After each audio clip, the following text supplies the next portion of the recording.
Hi, so this is story time part 2 because my battery ran out, so we got power now. Yeah. So say hello to all the child-minding children who I've looked here in Leighton Buzzard. I'm reading them their story times. So I've already read to 3 of the children that came to my setting, and I'm going to sing on.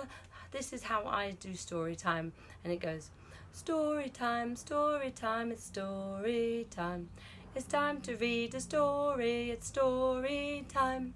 Story time, it's story time. It's time to look in a book, it's story time. Story time, it's story time. It's time to have a cuddle, it's story time. Story time. Story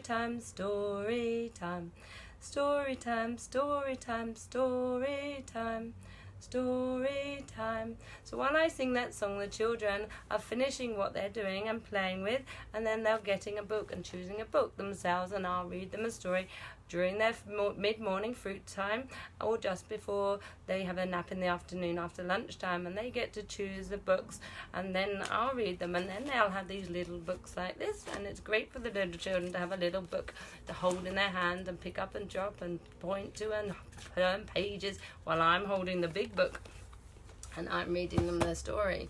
So this is one of our most favourite books by Dominic. Dominic is our Red Star, and he loves Thomas. He would have this every day, and he's learnt many words in this book because he was learning 3 languages, and when Dominic came to me, he had no language of English at all. So I sang to him every day, and when I was singing to him, because I realised that singing nursery rhymes isn't helping him with language that I need him to communicate with me. So this is why I made up many more songs. I had already had a few, but I literally started to sing everything because singing kept him happy, and singing was a good way of me doing repetition about what we needed to do.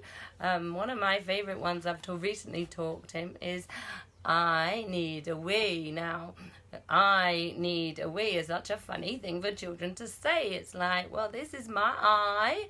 Well, why is my eye got to do with me going for a wee? I mean, it's a silly question I ask it. Because you imagine if you went, nose needs a wee, or ears needs a wee, it just sounds so funny. When we've taught children about our nose, eyes, mouth and ears, why do they don't quite get why they need to say, I need a wee. So I got them to children, when I go to the toilet, I be doing this, so it points, and they are great at pointing and learning signs, my children.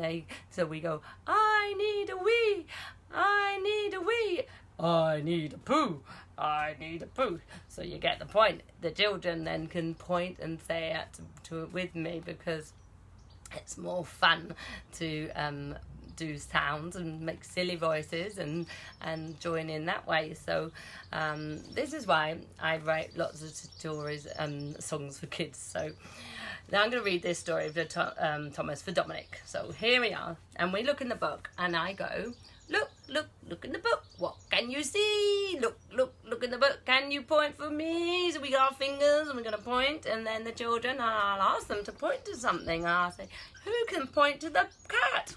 And the children will point, which is great because we now know they're listening, understanding, and recognising the words we're talking about. If you get them to point, they're finding what they need, which is fantastic. So, and then I can go, look in the book, turning pages 1, 2, 3. Now, recognition of numbers in a book, the children love to do, and I'll say, where's number 6? And I'll have 5 fingers and 1 over here, and then they'll point to number 6. So again, it's like getting them recognition of numbers and words in the book. So anyway, this book, we love to look at Thomas. So the words are lovely in the storybook, but when you're dyslexic like myself, reading the words in the book's not always the easiest thing to do. So what I like to do is talk about what I see in the pictures, because I relate to pictures so much more than words. I still, as an adult, don't like words as much as I like pictures. And I can talk about pictures more so and describe that. The little bunny sitting there watching the train go by, and the steam. The children love steam, and they love toot toot, making the sound, the whistle, with a helicopter, vroom vroom goes the bus, beep beep goes a choo choo.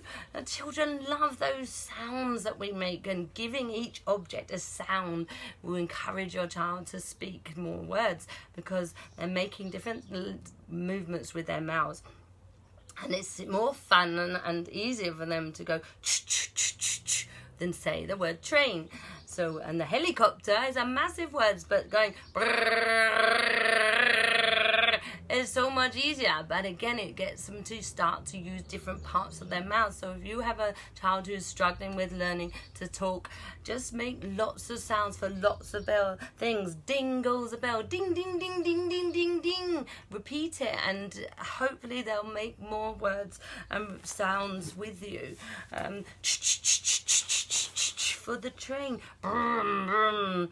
For the bus, bar bar. For the sheep, you get my idea. It's just fun to like help the children making sounds. The sounding is really more important than the words to begin with. Hi Wendy, thank you for watching. And look, the duck goes quack quack quack quack quack quack. Splash splash goes the water.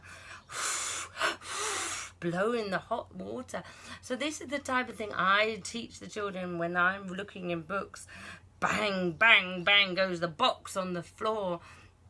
It helps them to learn about sound and making their mouths move in different positions, and so then hopefully then they'll get the words later. But sounds with children are the first steps of them talking, because they all start babbling, mum mum mum, da da da da, ga ga ga ga, but it continue that with all different sounds. We give them a greater range of sounds to then be able to talk more when they finally decide they're going to say some words. And it takes some children a long time to communicate and talk back, but they're always listening and they're always learning. So if your child is not talking back to you right now, that's fine.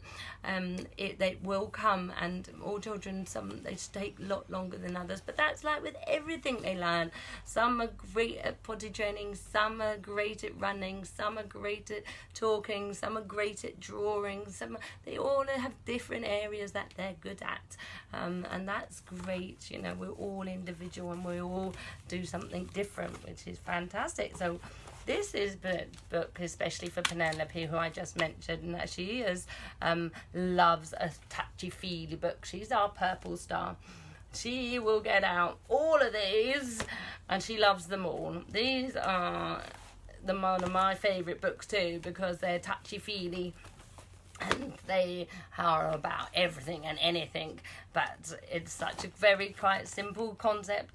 That's not my, and I'm sure many of you, hi Eva, thank you for watching. I'm sure many of you parents out there and the childminders will have these books, and they love touching, feeling. I mean, who wouldn't want to like touch a feely book which is soft and fluffy? I mean, it's a lovely thing to do. And again, you're getting the children to feel and touch and point. So, you know, my children, they love to look in the book. What can you see? Look in the book. Can you point to me? And I'll say, can you point to the fluffy wings? Oh, fluffy wings. And can you point to the star? You know, and look, oh, she's got bumpy shoes. Bumpy. Can you hear that sound? And they can scratch. These books are like so interactive. Like, and always shimmery, shiny, smooth. And these books don't actually have many words, but again, that doesn't mean to say that you can't carry on reading and saying, making up words of your own, like glittery, shiny stars and flowery Bubbles, she's got 1, 2. You don't always have just to say what the words are in the books. Carry on describing things and making up the words yourself. It's always a great thing to expand their language. The more words they hear, the more words they're going to say. And the more times you say it, the more likely they are going to repeat it as well. So this is what we do here. By my singing rhymes, I'm repeating things over and over again. And I love a rhythm and a rhyme. It really helps me with my learning. So that's for Penelope. All the little, that's not my fairy books. Right. There's another child. Where is another book? Here it is. Under here. Here's our orange star. This is our little superstar. Hi, Carolina. Thank you for watching. She's another great childminder out there doing a fantastic job looking after children all the time. So our little orange star, this is James. And James's mummy's just had a little baby. And someone say hello to the family. And James used to love this book. Again, it's all about rhyming. It's one of my favourite books too. It's really fun. It's really well written. And the children learn all about the diggers. So here it goes. It says, diggers are good at digging, scooping up the earth and lift and tipping. They make a huge holes with their digging. They can work all day. Wow, digging and tipping and wow, that's great. Nino, Nino, Nino, Nino. Oh, when I see a farm engine, they're always making that sound. Nino, Nino. And don't children just love making sounds? So we take more sounds to everything that we see here. Splish, splish goes the water. Crackle, crackle, crackle goes the fire. Whoosh goes the smoke and the steam. So the words actually go, fire engines are good at racing. Nino, Nino, bright lights flashing, hoses at the ready for swish, swish, whooshing. They can work all day. Yeah, they are hard working. They're one of our heroes out there working, aren't they?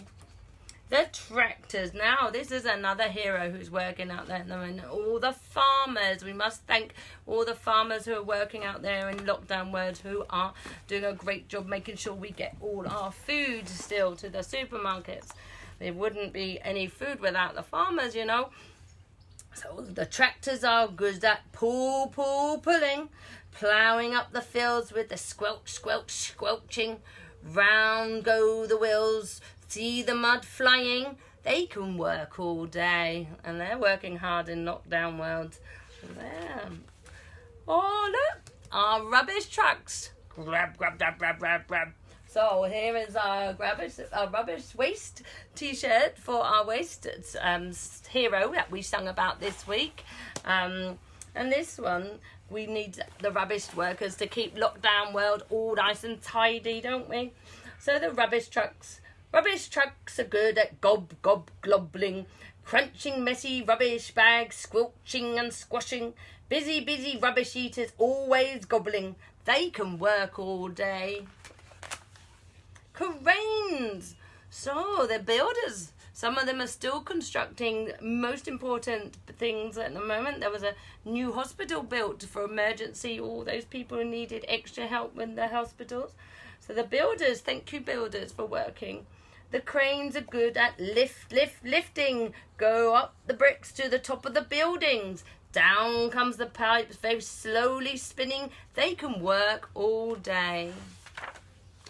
Transporters. Now I had a message from I've got another low but go away message. Thank you. We don't need you. So I had a message from someone saying, and what about the truck drivers? And I was like, I can make up a song about you truck drivers because you're doing a wonderful job out there too. So this is all about transporters are good at car transporting. Ramps go up and ramps go. Shiny cars loading. All aboard. Off they go. Vroom, vroom. They can work all day. Beep, beep. Vroom, vroom. Don't children just love to make sounds? Dumper trucks. Dumper trucks are good at dumping. Carrying heavy loads and ticking out for the rocks. Crash. They all rumbling, tumbling. They can work all day. Oh, I can hear a Nino. There's a Nino in Leighton Buzzard here. So here's the rescue helicopter. We have a little rescue helicopter here. Here he is in lockdown mode. And he goes. Helicopters are good at whirring, hovering and zooming, rotor blades whirring. Down comes the rope. Look, someone needs rescuing. They can work all day. I also had a message from the lifeboat worker who said, are we key workers? And I said, of course you are. And I'd love to make up a song about you. But this week I'm making up a song about teachers. And I've already wrote my police song, which I will be singing on Monday. So please join and have a look on YouTube, all my little songs that, and on Facebook here that you can watch some of my other videos of the hero stars, which are all up here. Okay, so we got our road roller. Rollers are good at rolling, pressing hockey sticky tars, smooth and spreading, flattening the roads and slowly rocking. They can work all day. Look at how many cones have we got here. There's 1, 2, 3, 4, 5, 6. That's amazing. Okay, well, thank you for watching, everyone. Hope you have a lovely afternoon in lockdown world. Take care. Bye.